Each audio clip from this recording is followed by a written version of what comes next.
right, awesome, wonderful people. How are you? And happy new year. Happy and blessed new year. Happy 2026. Oh my goodness. It's so exciting, so good to have you on board today on our first episode of the year. And I hope you did have a great Christmas and enjoyed your holidays. Got some time to relax and hopefully read a book. I hope people did not just eat and sleep. I'm hoping people took time to read a book because, it's our region journey is always continuing. And so, welcome to today's show. As you can see, I'm not alone.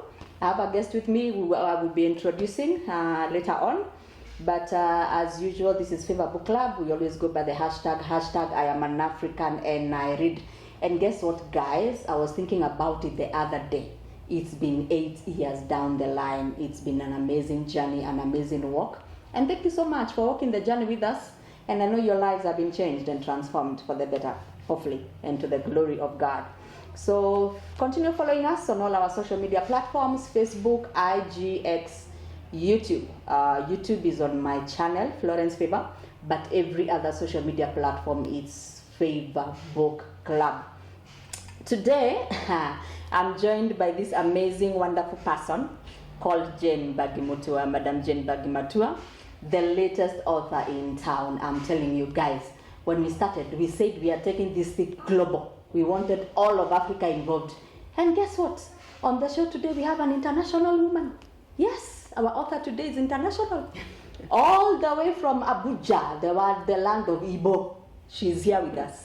Welcome, madam. Thank you so much, Florence, for having me, and Happy New Year. It's a pleasure. It's a pleasure to have you right here with us. You're such an amazing person. She's an amazing person and such a brilliant author. Today we are going to be talking about her book, It's Monday, Thoughts to Kickstart Your Week. Such an amazing book. So, welcome to the show. Thank you so much for having me. Say hello to our viewers. Hello, viewers, and Happy New Year. And I hope everybody has started off the year on a great note. Mm-hmm. Awesome. So, as I was preparing the script for today's episode, it was your book that actually gave me the pointer for the guiding scripture for today's episode, and it's in regard to your writing skills and your writing style. So, do you want to hear what it is? Yeah, I'm all eager. All right. So here goes.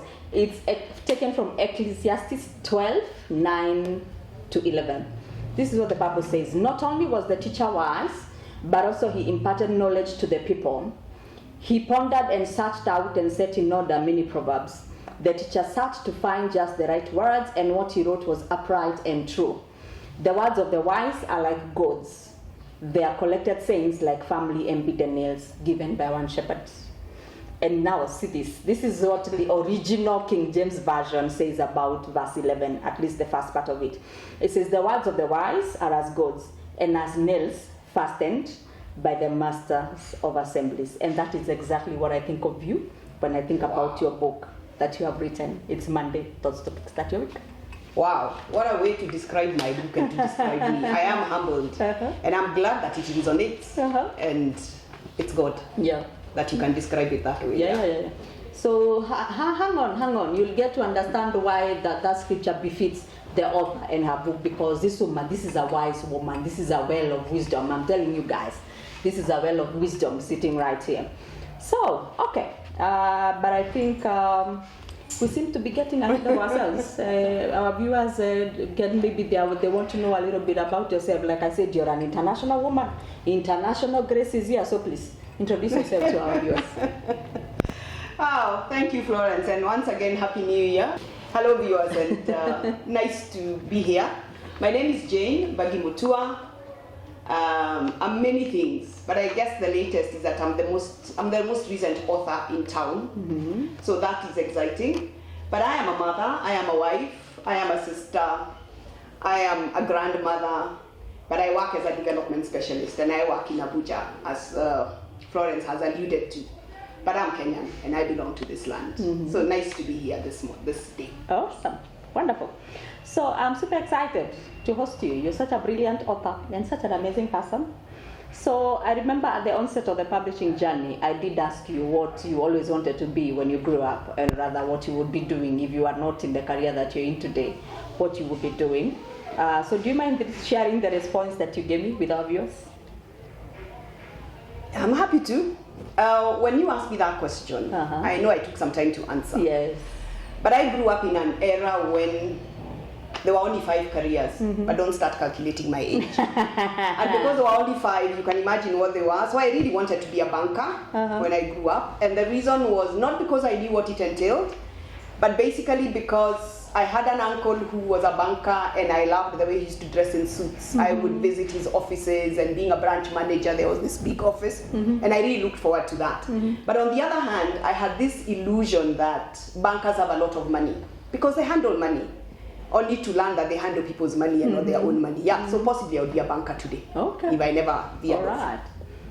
You'd come in handy for Paper Book Club when we need something for expansion. Like I said, we are going international. When we want to open a branch in Abuja, you'd have come in handy. All right. Okay. Awesome. So, at what point did you decide to be both a career woman and an author? As in to do both, to juggle both? Interesting question. I've been a career woman since I finished college. I mean, I've been working, and I have worked all my life, and I enjoy working.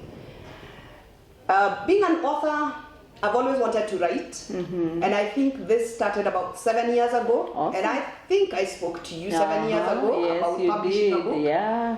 But it never saw the light of day until a few weeks ago. So I guess for 7 years I had been thinking about being a career woman and an author, but I only happened to be a career woman and an author in the last one or so, in the last month or so. Yeah. Okay. All right. Awesome. So, by the way, congratulations on your new book. Like I said, it's amazing. It's beautiful. One of the things people have been saying is that the book is beautiful. It's beautifully packaged, and it's beautiful. It's you. It's you. It's just you. It's just you. Thank you so much. But you know, you have a role to play in it. As the publisher. I mean, we worked on this together, so you take some of that credit as well. So thank you. All right. Okay. So you have incorporated some diagrams and illustrations into your work. Can you please tell us why you chose to do it that way? Well, I realize that some people are visual readers or visual learners. Okay. So some of us love to read the text. Some of us love to see the diagrams. And there are things in my book that I felt would be best explained visually. And I could give you an example. For anyone who has a copy, and those who don't, I'll show you. Yeah, get it today. Get it. I have something where I talk about talking about hard work. Okay. And that success is not linear. Okay. It has ups and downs. And I thought a diagram would help show that from expectation to success, this is what we expect. That I'm going to succeed and it's just a straight line. Yeah. But the reality is that you actually have problems, you have setbacks, you have failure, you have challenges, you have obstacles, and you finally get to your success. So putting that in words does not bring out that visual of the ups and downs that you go through to land at the success that you want. So the illustrations were basically to bring out points that I felt were pertinent. I wished I could have illustrations for all of them, but I guess the book would be 500 pages and or even 1,000. Okay, so you had it. She not only wrote the book for herself, the way anyone would basically wish to write their book. She wrote it with the readers in mind. So she had you in mind when she was writing the book. So do grab yourself a copy and see for yourself. It's an amazing book. The layout is great. So you can also maybe take this opportunity and tell us what your book is about, basically in a nutshell. Just share it with our viewers. So my book is called It's Monday, Thoughts to Kickstart Your Week. And it's basically an inspirational book that gives you strategies on how to reframe your mind. It explores why we have Monday blues, why we think about Monday the way we do and feel so low about it. It explores what we could do to reframe our thinking so that we are able to see Monday as a new beginning. But it also provides you with a weekly dose of courage and clarity for the soul as you explore your Mondays. So in a nutshell, it just talks about why Mondays, what should we do to reframe our Mondays, and at the end it gives you nuggets, weekly nuggets for 2 years. That's 104 nuggets for every week that you could take something to ruminate on within the week and shape your mind around the week. Okay, wonderful. So excellent. You had it, our viewers, the author herself telling us what the book is about. And Madam Jane, you did have an official book launch for your book. Yes, I did. Recently. How was it? How was it even for you? How was the experience for you, even as a first-time author and published? Mm-hmm. It was, I did launch the book about 2 weeks ago, or thereabout, 2 to 3 weeks ago. And I would say if I was to use one word to describe how I felt, elated, but a mixed emotions. On one hand, it was, wow, I can see my thoughts on paper. It is out there. It's done. Anyone can get hold of it. On the other hand is, so what now? What happens hereafter? So it was exciting, but mixed emotions. Mixed emotions. Yes. Yeah. All right. Okay. Let's work with exciting for now. Yeah. We need to ride on that. Okay. There are rumors. I had rumors from some quite reliable sources that you were awarded. Someone gave you an award during your book launch. What was that all about? What was the award? Somebody did surprise me with an award, and I have it here. Oh, you do? Okay, show it. This is the award I got. Let's see it. And the person asking me the question is the person who awarded me this award. So this was from you, Florence, from Canopy Printers and Publishers.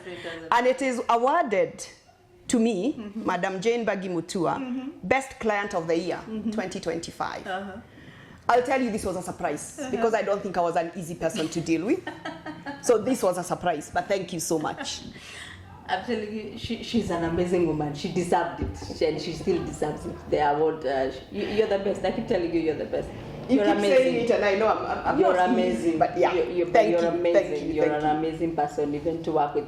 And I don't remember whether I said it, but part of the reason is that the journey was so easy, given that we had very limited time.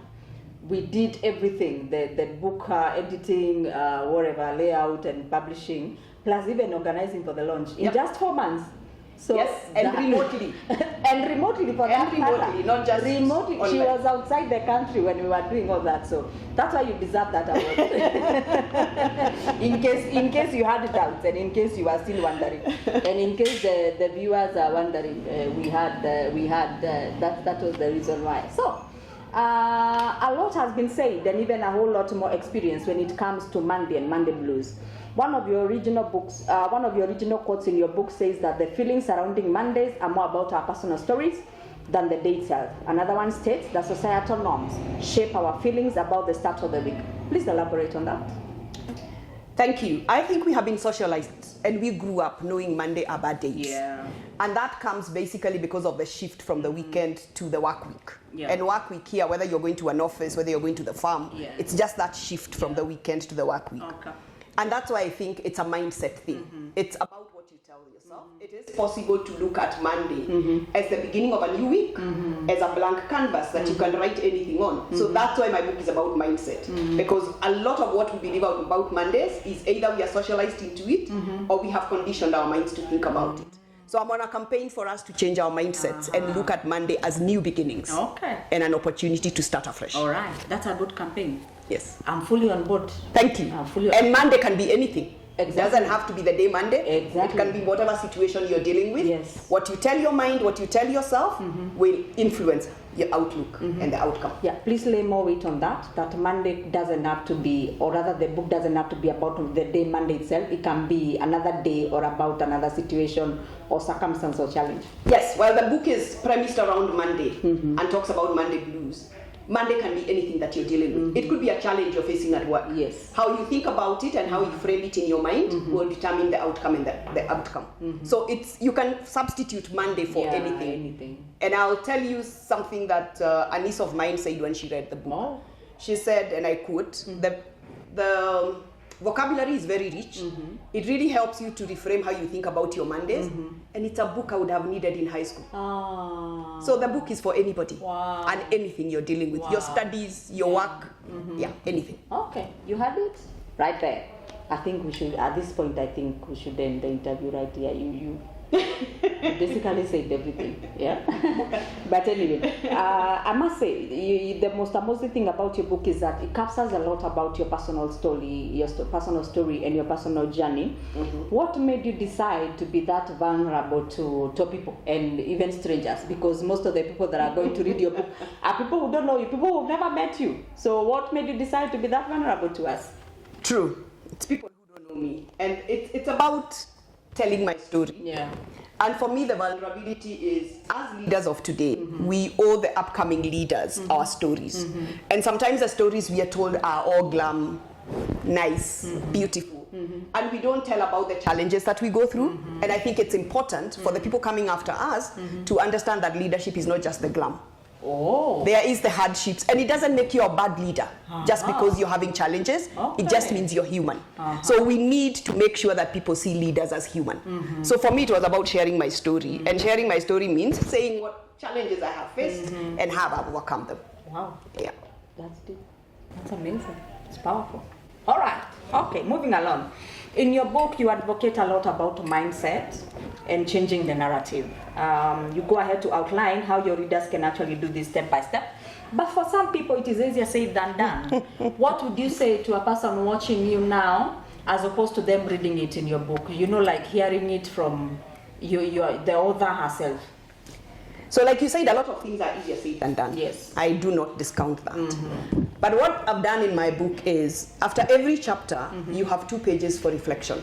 That allows you to write out your thoughts and possibly capture, I would plead that you capture what you're going to change and what you're going to do differently. Okay. Because a lot of times, and somewhere in my book I talk about the 3 C's. Chance, choice, and change. Choice, chance, and change. You must take the chance to make a change. Okay. I mean, take the chance to make a choice for change to happen. Okay. But what happens is, if we don't think about what is it I'm going to apply, then we lose it. But secondly, is to think about it in small steps. Don't think about changing your life dramatically. Change one thing at a time. So like I spoke about, to keep changing your mindset, it could be something like gratitude is one of the things that I talk about. Just looking at every day and seeing what have I achieved this week, and celebrating those small wins, because that's what pushes you to the next step. So there is a page for reflection. Okay. There is a small steps that you could take, and at the end, as I mentioned earlier, you have 104 nuggets, one for every week or for any day that you need to use it, that is going to help you reframe your mindset. Okay. She said choice, chance, and change. Choice, chance, and change. It sounds like a tongue twister.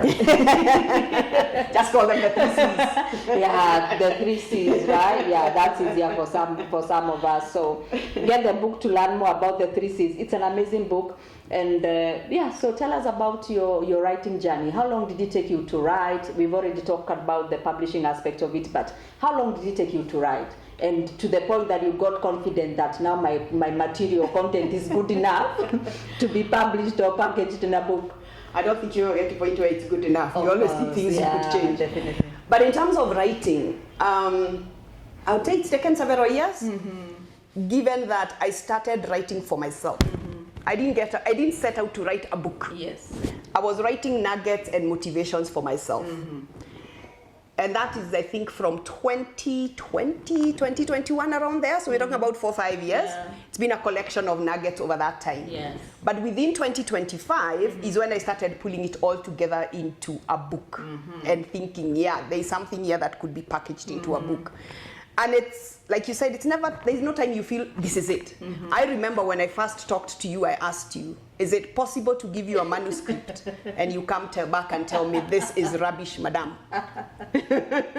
That is how unsure you feel about it. Yes. But you need to step out and get it out there. So it took me a while, if I was to put all the time that I spent together. But the actual now trying to proofread, edit, and so on was about 4 or 5 months. Yeah. Okay. Wonderful.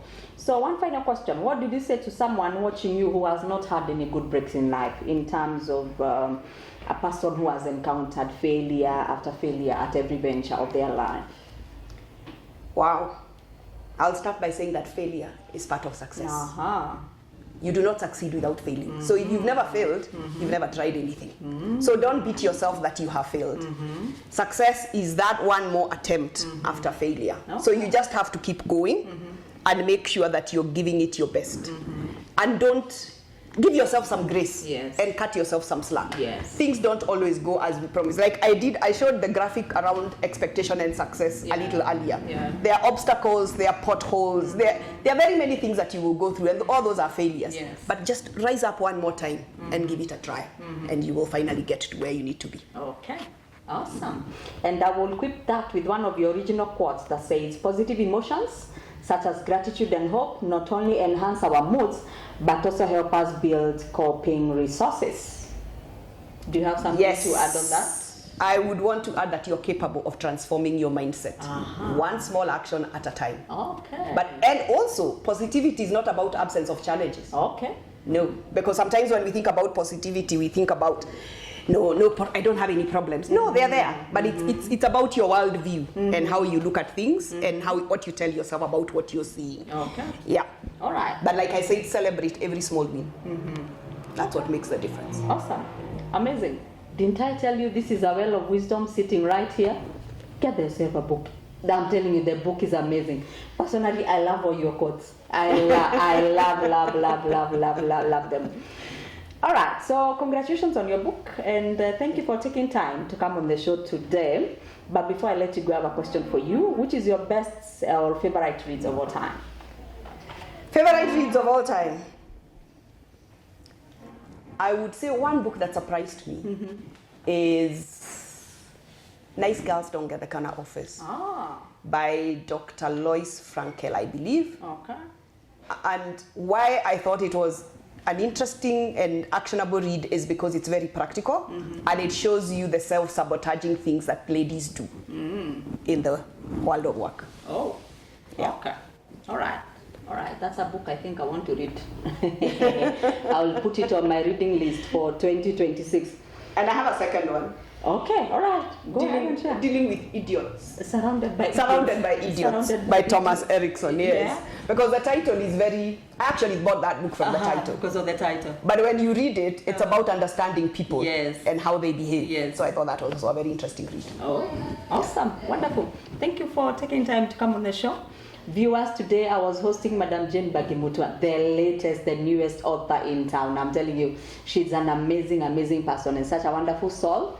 And she's a brilliant author, and she has put down some amazing. The book is over 200 pages, so you can imagine a lot of wisdom that is packaged in that. So do get yourself a copy. But Madam, so where can people find you or your book? So you can get the book from Tenage Bookstore.